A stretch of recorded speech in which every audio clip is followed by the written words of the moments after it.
Hey basketball players, today I'm going to talk to you about how you can get out of a shooting slump. Now, a shooting slump in basketball could mean a couple of different things for you as a player. For me, it's if I miss more than 2 shots in a row. While other players, it might be missing shots for a whole game, missing 10, 15 shots, and they're upset. How can I get out of this shooting slump? Today, this video is for you. Now, first off, everyone has a different shooting form. From Steph Curry to Klay Thompson, everyone has a different shooting form. Even some of the best shooters have one small tweak that's a bit different.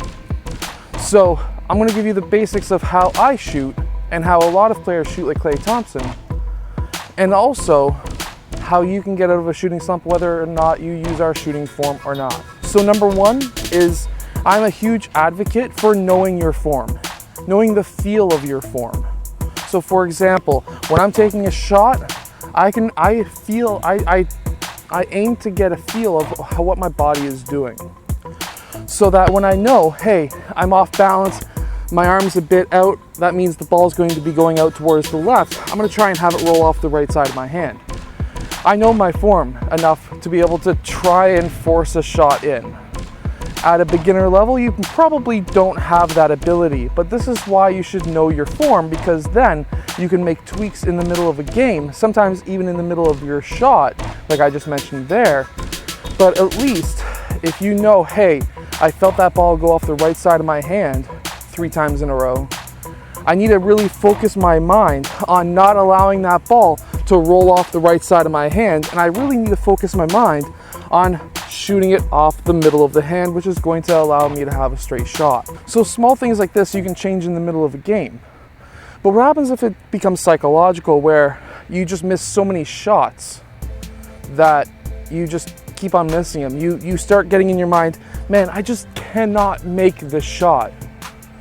This is what you need to do. So if you're currently in that mindset where you were a really good shooter and for the last 2-3 days or more, you've got in your mind, man, I need to change my shooting form. I need to do something because I just can't make a shot. Something's wrong.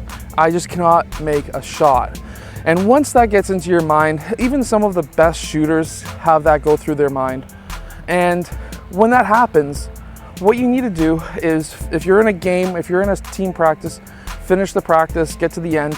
When you get home, or the next day, or maybe later on in that same day, find a net and get right up to it. And this is when you really need to know your form. And what I mean by that is, okay, right foot's in front of the right foot's in front of the left a little bit.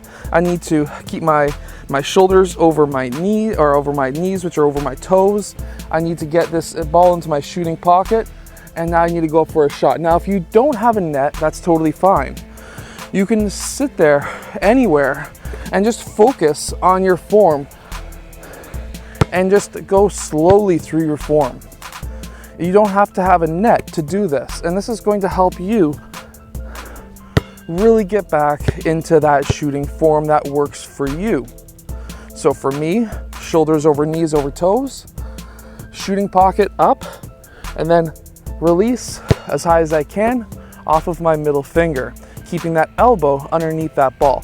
That's how I shoot, that's how Klay Thompson shoots, that's how a lot of really great shooters shoot, but yours might be just a bit different. As you've seen in the Steph Curry video, Steph Curry actually has a thumb flick, so keep that in mind. So if you do have a basket, the exact same thing. You get into your form, you go up, and you try to aim for swishes. Over and over and over again. And you go slowly through your form. And what I want you to do, if you have the time, close up, 1 inch from the basket, 100 made shots. 75 swishes or 100 made shots, one or the other. And this is going to take some time. 100 shots is going to, or 100 swishes or 100 made shots or whatever you want to do, is going to take some time. It's going to probably take you 20 minutes, 10-20 minutes at max. Then what I want you to do is to move back.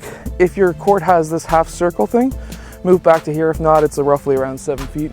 And then you're gonna get your same shot, still slow, going up for your shot. you want to go through your shooting form slow at this point. And you want to go through, again, slow, release, swish. And this is going to help you get out of this shooting slump that you're in. Again, slow with your shooting form, swish.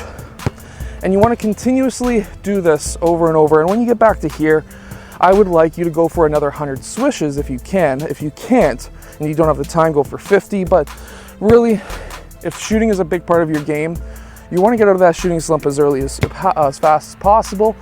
And again, I didn't get a swish there, but you just want to get out of your shooting slump as fast as possible. This is the easiest way to do it. One way, obviously, in the middle of a game, in the middle of a practice, if you know what your shot feels like, you can correct it halfway through.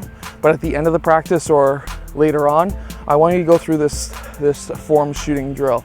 And I want you to make it all the way out to the 3-point line. Now, when you make it to the 3-point line, obviously you're not going to be able to keep a slow shooting form. You might be able to at the free throw line, but at that point, keep the same form, just speed it up a little bit more, jump a little bit higher. And then keep in mind, if it's just because your shot's still straight in the middle of a game or in the middle of a practice, but your shot keeps on going long or short, but it's straight, that's really easy to fix in the middle of a game. And that is, if your shot is short, you need to use more legs. You need to jump higher on your shot. If your shot is too long, your shot at that point doesn't or has not enough arc most of the time. And in that case, if it's long, you just need to release the ball higher instead of farther. Now, I hope that this video has helped you get out of your shooting slump. If it has, hit that like button, subscribe. Go check out my vertical jump training book down in the description below. I'll see you guys again next time.